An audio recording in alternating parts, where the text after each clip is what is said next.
voyez même ces manguiers ici. Des manguiers qui existent, qui sont là depuis des millénaires. Je sais même plus. Tellement ça fait longtemps que ces manguiers sont là, mais tout est couché. Tout est par terre en fait. Voilà.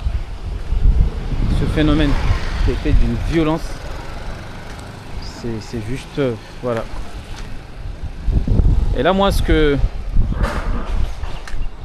je crains, c'est que j'ai peur que voilà, par rapport pour des raisons déjà liées raisons de santé sanitaire, j'ai peur aussi par rapport pour se nourrir. Il faut savoir qu'il y a une population très très élevée par rapport à nous, à la population qu'on m'a aidé sur l'île. Et le problème c'est que voilà, il y a beaucoup de populations qui vivaient en tout cas des produits entre parenthèses naturels, ou même qui cultivaient dans les champs, des choses comme ça. Et là beaucoup de populations vont se retrouver sans ressources en fait. Du coup, soit il y aura des phénomènes de pillage, ou soit ce qui craint derrière, c'est forcément la famine. Donc je ne sais pas comment l'État va s'organiser, s'il y aura des aides qui vont peut-être arriver. En tout cas, c'est quelque chose à prendre en compte parce que vu l'ampleur des dégâts, j'ai bien peur que ça provoque des famines, surtout les populations les plus vulnérables, parce que cette population-là, je dirais entre parenthèses, ils vivaient beaucoup des produits qui viennent de l'agriculture. Entre parenthèses, l'agriculture, en fait, certains ils louaient des terrains ou des parcelles, cultivaient des produits pour les revendre derrière. Et il y en a aussi pour leur consommation quotidienne. Mais le souci c'est quoi? C'est que maintenant, il n'y a plus rien qui est debout. Ce qui fait que derrière, qu'est-ce qui va se passer? C'est que pendant pratiquement, je pense, 2, 3, 4 jours, voire plus, il n'y aura pas d'électricité à Mayotte. Ça c'est clair et net, parce que là tout est coupé. Donc les centres commerciaux, ils vont pas fonctionner en temps normal. Ou ils vont peut-être rationner la population pour manger.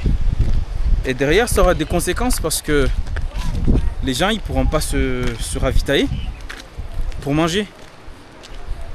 Donc pour les enfants, pour la population en bas âge, ça va être extrêmement compliqué. Pour les populations aussi, les personnes âgées, ça va être extrêmement compliqué pour se nourrir. Si les gens qui ont des problèmes de santé, ça va être compliqué. Donc en fait, voilà. Je pense qu'on attend la réponse de l'État, ce que l'État va proposer ou ce qu'il va faire. Parce que le phénomène, c'est du jamais vu. C'est du jamais vu à Mayotte. Moi, c'est...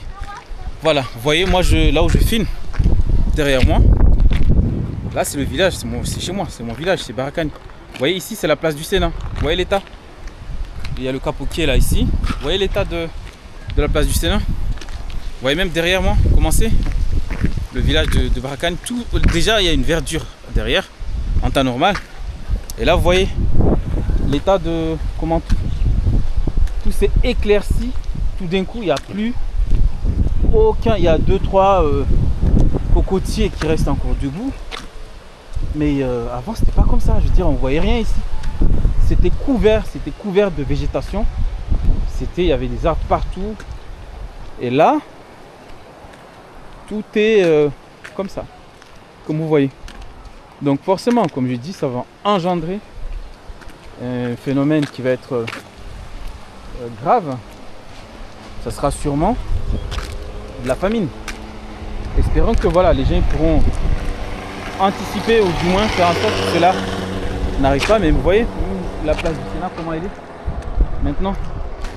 Là, j'avais prévu d'aller voir mes parents vite fait, mais là, ça se couvre méchamment.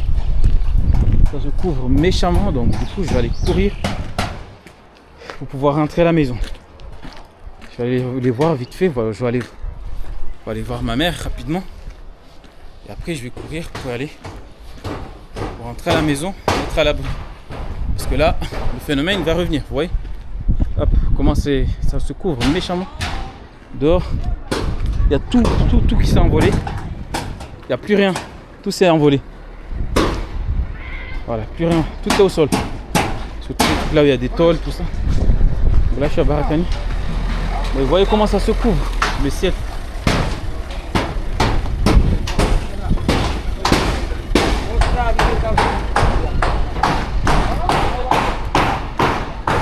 Vous voyez?